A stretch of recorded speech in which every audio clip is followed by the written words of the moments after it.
क्या किसी भी निजी संपत्ति का सरकार सार्वजनिक हितों के लिए अधिग्रहण कर सकती है? इस सवाल के जवाब में सुप्रीम कोर्ट की संवैधानिक बेंच ने मंगलवार को अहम फैसला सुना दिया है। अदालत ने कहा कि सभी निजी संपत्तियों को सार्वजनिक हित वाली घोषित नहीं किया जा सकता, इसलिए सरकार हर संपत्ति का अधिग्रहण नहीं कर सकती। हालांकि सार्वजनिक हित के मामलों में उसे समीक्षा करने का अधिकार है और ऐसी स्थिति में वो जमीन का अधिग्रहण भी कर सकती है। अदालत ने इसके साथ ही 1978 के फैसले को पलट कर रख दिया, जिसमें कहा गया था कि सामुदायिक हित के लिए राज्य किसी भी निजी संपत्ति का अधिग्रहण कर सकता है। संविधान के आर्टिकल 39B का अवलोकन करते हुए सुप्रीम कोर्ट की 9 जजों की बेंच ने ये फैसला सुनाया। 9 जजों की बेंच में से 7 ने बहुमत से फैसला दिया कि हर निजी संपत्ति को सामुदायिक हित के लिए अधिग्रहण नहीं किया जा सकता।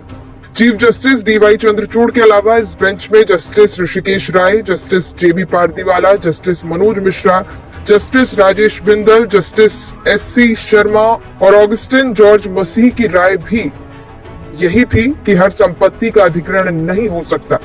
वहीं बेंच में शामिल जस्टिस सुधांशु धूलिया और जस्टिस BV नागरत्ना की राय अलग थी। प्रधान न्यायाधीश ने 7 न्यायाधीशों का बहुमत का फैसला लिखते हुए कहा कि सभी निजी संपत्तियों भौतिक संसाधन नहीं हैं और इसीलिए सरकार द्वारा इन पर कब्जा नहीं किया जा सकता। बेंच की बहुमत के फैसले के अनुसार निजी स्वामित्व वाले सभी संसाधनों को सरकार द्वारा अधिकृत नहीं किया जा सकता। उच्चतम न्यायालय ने कहा कि सरकार हालांकि जनता की भलाई के लिए उन संसाधनों पर दावा कर सकती है जो भौतिक हैं और समुदाय के पास हैं। बहुमत के फैसले में कहा गया कि सरकार की निजी संपत्तियों पर कब्जा कर सकने की बात कहने वाला पुराना फैसला विशेष आर्थिक और सामाजिक विचारधारा से प्रेरित था। अदालत ने कहा 1978 का फैसला समाजवादी विचारधारा से प्रेरित था। उच्चतम न्यायालय यानी सुप्रीम कोर्ट के बहुमत के फैसले में न्यायमूर्ति कृष्णा अय्यर के पिछले फैसले को खारिज किया गया, जिसमें कहा गया था कि सभी निजी स्वामित्व वाले संसाधनों को सरकार द्वारा अधिकृत किया जा सकता है। इसी तरह शीर्ष अदालत ने 1978 के बाद के उन फैसलों को पलटा जिनमें समाजवादी विचार को अपनाया गया था और कहा गया था कि सरकार आम भलाई के लिए सभी निजी कंपनियों को अपने कब्जे में ले सकती है। इस फैसले के अलावा सुप्रीम कोर्ट ने आज यूपी मदरसा एक्ट को लेकर भी बड़ा फैसला सुना दिया है।